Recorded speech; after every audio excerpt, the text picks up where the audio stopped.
Good afternoon, Malacañang Press Corps, mga puyat pa.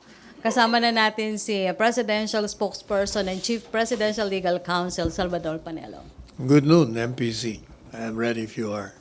Questions? Jinky? Hi, IBC sir. 13. Sige. Hi, sir. Sir, ito, pinapatanong lang ng office to sir. Reaction ng Palace with regards po sa fewer voters daw ngayon ang naniniwala na may irregularidad na nangyari noong 2019 election. So fewer na. Hindi sila naniniwala na may irregularidad na nangyari noong 2019 election po. Anong reaction ng Palace? Few voters? Fewer voters daw po ang naniniwala na may Na fewer hindi, voters na na walang irregularidad ang 2019 election. Meron ba tayong magagawa kung yun ang paniniwala nila? Is it not positive, sir? Which one? Yung paniniwala nila na walang irregularidad ang 2019 election? There are some who said there were. There are some who said there were none. So, we'll take it at that. Ambush about Espino lang, sir. May I take the Palace? We issued already a statement on that. Yes, sir. Can we have that for SLT purposes po? Well, we certainly condemn that kind of ambush. It's a dastardly act against a citizen of this country. And we will not allow criminal acts perpetrated by these transgressors of law. We will investigate the case thoroughly. The PNP is, in fact, doing that. And we will prosecute those who are behind the attempt at the life of the former governor, Congressman Espino, as well as the death of one of his security men.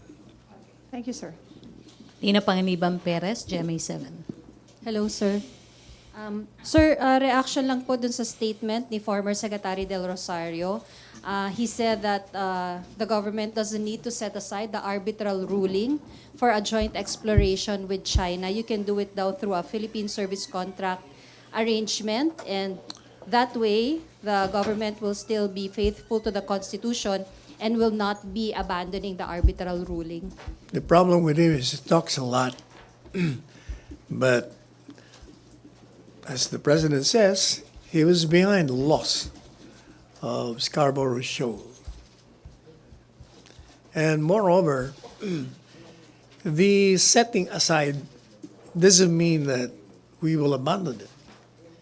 What the president means is that, as we have repeatedly said, and as he has said too, the arbitral ruling is still subject to talks between the two countries. Negotiation is ongoing peacefully. But meanwhile, we focus with other concerns that may mutually benefit the two countries. Sir, the former secretary also said that between an economic activity in the EEZ and protecting our national patrimony, dapat daw dun tayo sa national patrimony. Because if we lose our EEZ, we will lose it forever. Again, as I said, he talks too much. We've already responded to all his opinions, and he should look at himself at the mirror and admit that he is the one responsible for losing Scarborough Shoal.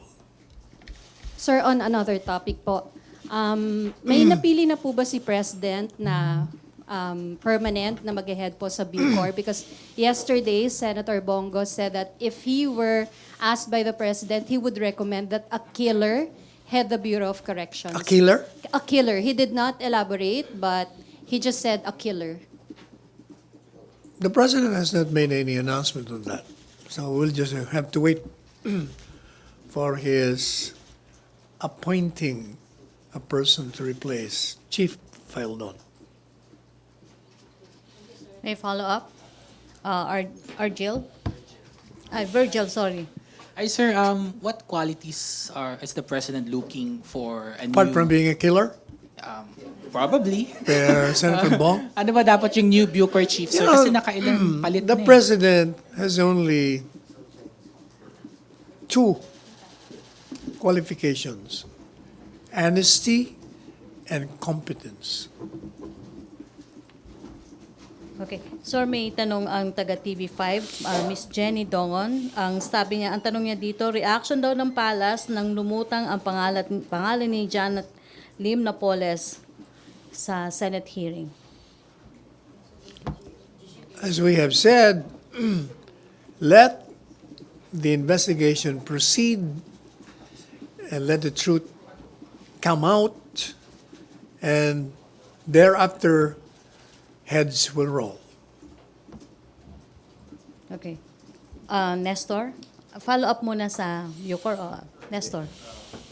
Sir, Foreign Affairs Secretary Teodoro Locsin yesterday refuted the President's statement saying that China has never made setting aside the arbitral award as a prerequisite to the joint exploration deal. Any comment, sir? Yeah, what that thing? Because the President in his speech on Tuesday said that the energy deal or the joint exploration deal was okay with China if the Philippines will drop its claim in the South that China is Sea. not what he said. He did not say that Philippines will drop the claim. What, as he said, the arbitral ruling is still subject to peaceful talks. Yan ang ibig sabihin nun. In other words, impasse pa eh. Kaya yaman muna sila mag-usap. So let's talk about other things like this joint exploration. Yeah, may I just quote the President? So he's not refuting actually the president. No, may I just quote the President? The President said, sir, parang echoing what Presidency said, quote, set aside your claim, then allow Yun na everybody nga, connected with the pinapaliwanag Chinese ko na, companies. that's why I'm explaining to you the context by which he said that. By that, he means pinag-uusapan pa rin peacefully. Kumbaga, hindi kino-confront immediately. Nag-uusap pa rin kung how to resolve it. Not set aside, but set aside in the sense na, sige, pag-usapan natin yan. Tuloy pa rin natin ang usapan. Yun ang ibig sabihin nun. Hindi yung nakapokus ka lang nun. As we have always say, the relationship between the two countries is not measured by the conflict in the West Philippine Sea Question? alone. Marian? Microphone, please. Hi, sir. Sir, Senator... Where are you? Hi, sir. Yun. Sir, Senator Grace po this morning said that Secretary o Senator? Senator Grace po, sir, said this morning that President Duterte should consider tapping a traffic expert to solve the Metro Manila traffic problem, and it shouldn't be Secretary Tugade. Maybe she should give us a name.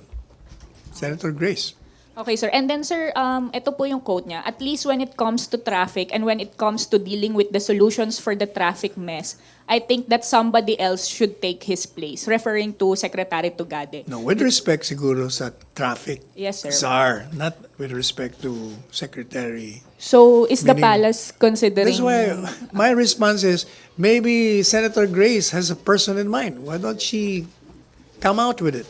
Okay, sir. And then, sir, is the palace considering tapping a traffic expert to help with the traffic problem in Metro Manila? Everything will be considered to solve the traffic problem in EDSA. Okay, sir. But to ano lang, sir, does the palace still trust in Secretary Tugade's capability to handle the traffic problem? Of course, the Mr. Tugade has already laid out the table in the Senate. He is adjusting that the emergency powers be granted to the President as he previously did. But the problem is he was unable to get it. That's why the President was no longer interested. Okay, sir. Thank you. Okay, Jinky? Sir, follow-up lang po. Sabi ni Senator Grace po, ikinalungkot daw niya ang sinabi ni Pangulong Duterte na iiwanan sa current state ang EDSA. The traffic in EDSA. What's the palace take on this, sir? Kinalulungkot niya. Nalulungkot din ako para sa kanya. Kasi kung hindi nila kinontra yung kailangan ng pangangailangan at the time, siguro wala tayong problema sa EDSA. But sir, sabi ng senadora, she's not daw in the driver's seat. It's actually, when it comes to traffic, it's actually the But administration's precisely, issue. they were given nga the option. Ito ang solusyon namin dyan, kailangan ng emergency powers ng presidente, bigyan niyo siya. Pero ang naging sagot niya, kung sino man yung iba pa, baka daw magkaabuso, baka magkorupsyon, o kaya nayamot si presidente, ganun, o sige, bahala na kayo dyan. Sir, one last. Naniniwala daw siya na kailangang mag-resign ni Secretary Tugade? Hindi ako naniniwala nun. Okay, sir. Thank you, sir. Follow-up, Ace. Ace Romero. Sec, but is the President not willing to set aside yung kanyang feelings or yung kanyang reactions kayo po for the benefit of commuters dun sa EDSA? Kasi it appears parang dahil napikon siya kay Senator po, parang bahala kayo dyan. Hindi ba siya willing na isacrifice yung kanyang... I think I already responded to that. I said, depende na sa presidente yun kung magbago isip niya. Kasi kung nandiyan na yung emergency powers. So he has the option either to veto it or to approve it. But isn't his... That's his call, Ace. Okay, but We cannot force him. But isn't his responsibility to address the traffic something higher than what he personally feels about the claim? You're speculating that he will not accede to whatever powers that is granted to him. Nag-speculate ka pa lang doon. So there's a When the possibility time that- comes that he refuse it or he decline it, he veto it, that's the time you make your comments. So there's a possibility that he can If you're do talking of something. possibilities, sky is the limit. So yung possibility... Antayin na lang natin. So possibility includes Lahat what? yan probable. Alam mo naman si Presidente, di ba? He announces something and then when circumstances change, he changes his position. Okay. Salamat, Sec. Follow-up, other issue. Raymond Tenasa.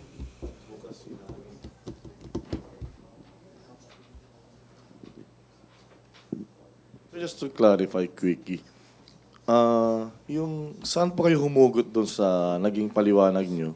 Or yung, kasi sinabi ng Pangulo, well, based on the Q&A of Joseph and the President, ang question was clearly, will you certify po the SOGI bill as urgent? Duterte, yes. The basis there is the subsequent explanation of the President. When he said, meron na ako niyan sa Davao noon, yung anti-discrimination law.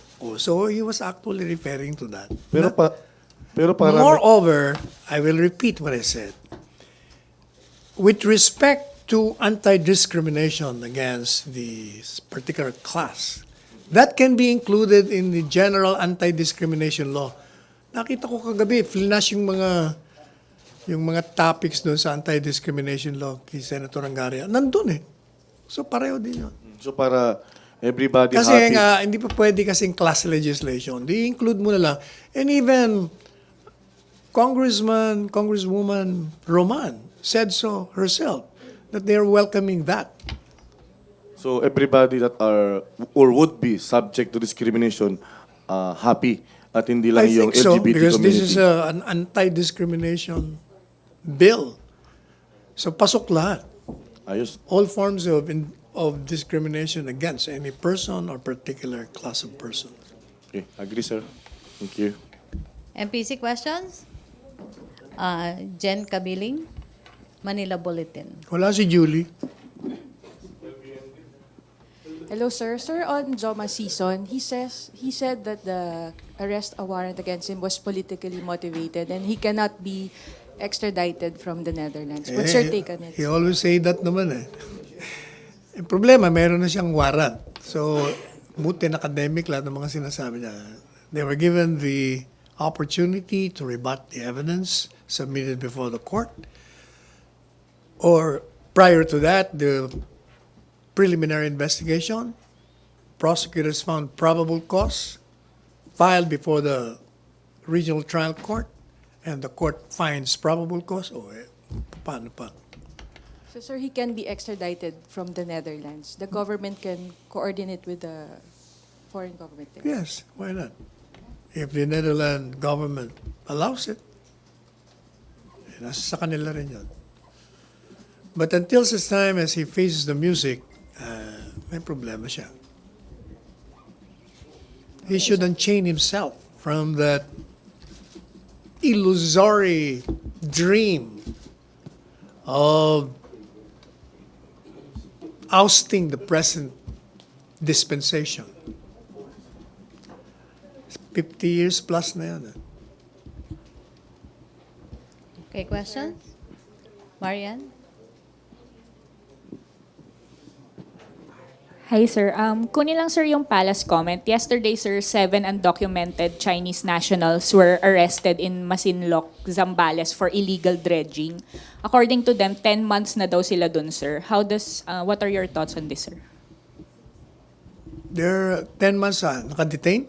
10 months na sila, sir, na nag-illegal dredging. Bawal po yun, sir. Then, saan lugar ito? Masinloc, Zambales, sir. Then the local governments of Zambales should take responsibility for that. Don't you view this, does the palace view this as a threat, sir? Yung mga Chinese nationals na nagde-dredge po doon. If they're dredging because of business, then Undocumented sila, sir. that means illegal. So that the Zambales government should have done something about it. Okay, sir. But sir, how does the palace view this, sir? Is it a threat It's to an illegal our... act, and therefore they should be prosecuted. That's it. Okay, sir. Thank you. Questions? No more? El Presidente? Henry? All right, then we have a guest, the beauteous Miss Lisa Dino, the head of the Film Development Academy of the Philippines. Council. Pareho din yun. Council of the Philippines. She's the chair. So may I have your presence here and have the floor. Thank you, Spokesperson Panelo. Magandang tanghali po sa inyong lahat. It's my 3rd year here and parang naging tradisyon na rin po namin sa pista ng pelikulang Pilipino na mapaunlakan ng imbitasyon ng Malacañang para maipahatid sa ating mga kababayan na this year, actually today, it's the 100th birthday of Philippine cinema. And as per Presidential Proclamation 622, noong November 8 po ay ang ating mahal na Pangulong Duterte ay pinirmahan ang official declaration ng 100 years of Philippine cinema from September 12, 2019 to September 11, 2020. So actually in line with this event, we are holding today Cine Sandaan. It's celebrating the luminaries of Philippine cinema. It's going to be held at the New Frontier Theater.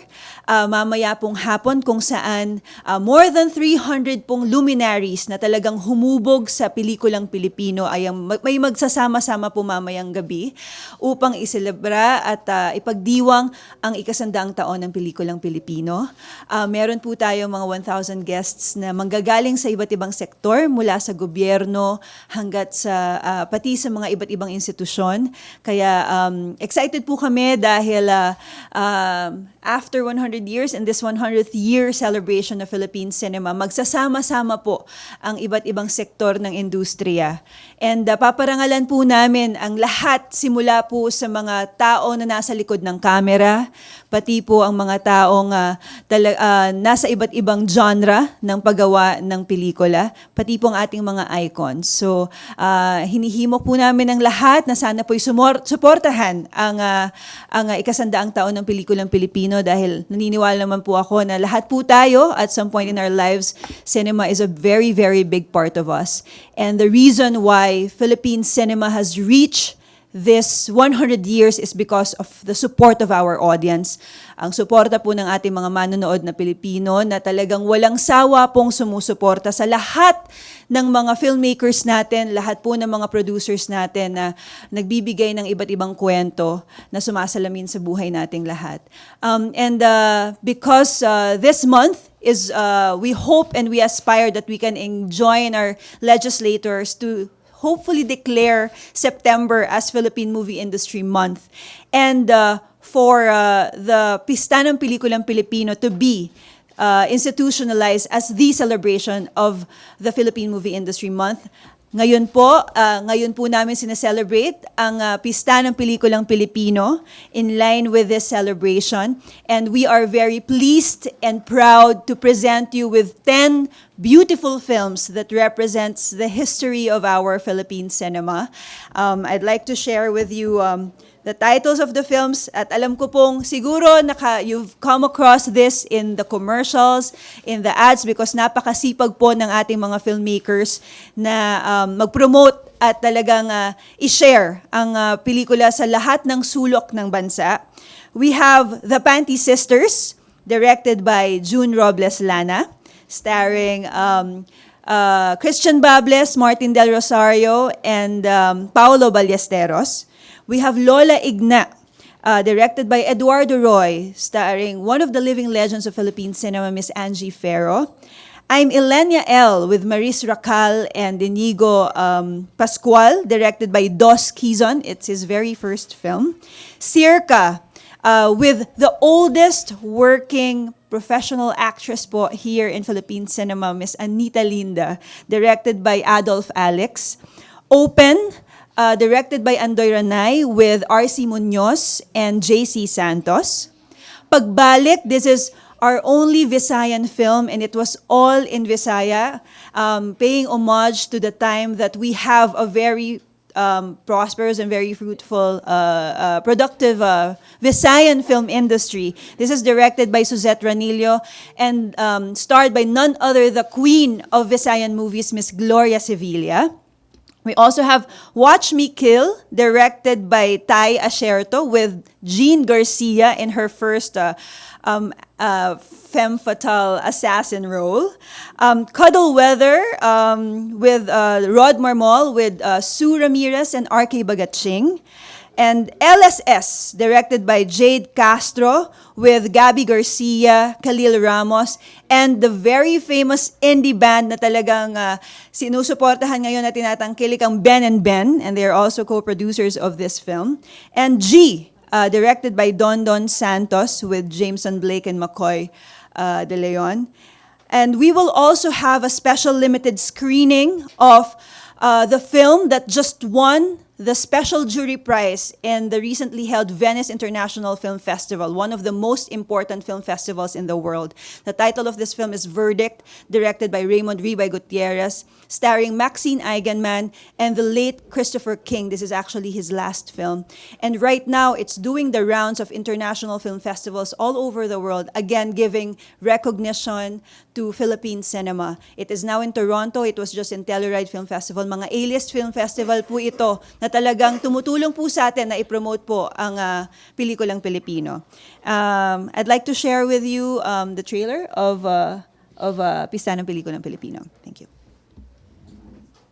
And right now, it's lots of international film festivals all over the world, again giving recognition to Philippine cinema. It is now in Toronto. It was just in Telluride. But are you inviting them for tonight's event? You haven't Talagang tumutulong po sa Of atin course. po ang pelikulang mo yung Pilipino. sinabi. Ayan po. I'd like to share with you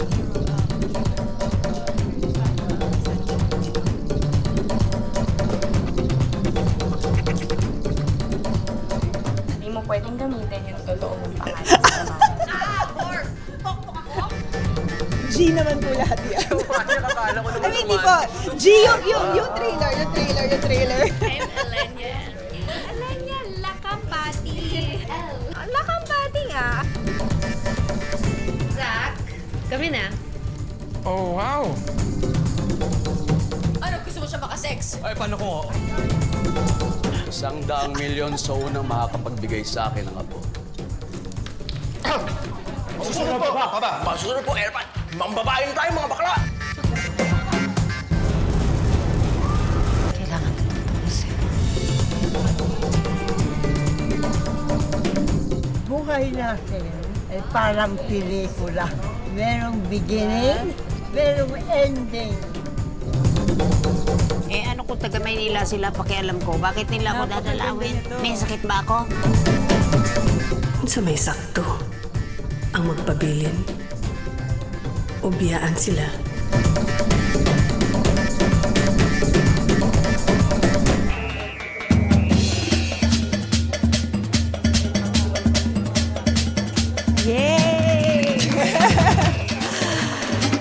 Bilang pasasalamat po sa pagpapaunlak nyo ngayon and for always supporting us, mamimigay po kami ng passes ngayon sa inyong lahat. At iniimbitahan ko po kayo mamaya pong hapon, mamaya pong gabi. Sinisandaan po, meron po tayong around 300 stars from the industry, our luminaries, who will be very, very happy to have you supporting them in this very, very momentous event, a once-in-a-lifetime occasion in the history of Philippine cinema. Maraming salamat po sa imbitasyon ninyo. Salamat, Miss Lisa Dino, Secretary. Thank you, Ms. Lisa. We expect you to be there tonight. The President will be... No, I'm representing him. I was assigned to represent him. Pero maraming artista ron. Ace, pagkakataon mo na. Si Nora?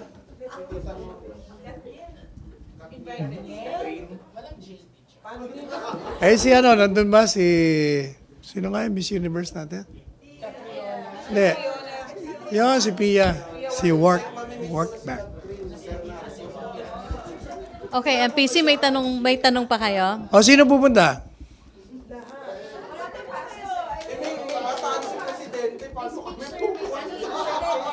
Bata, lalayo na. Pupunta ba kayo doon? Hindi, hapon naman yun, ha? Gabi naman yung kanila. Gabi naman yung kanila, eh. Hanggang ano na yan? Hanggang midnight ba yan? Oh, 8 p.m. naman pala. 8 p.m. to 12 midnight yan. Baka alaw na pa. So, Punta kayo. yung hindi pupunta, walang passes.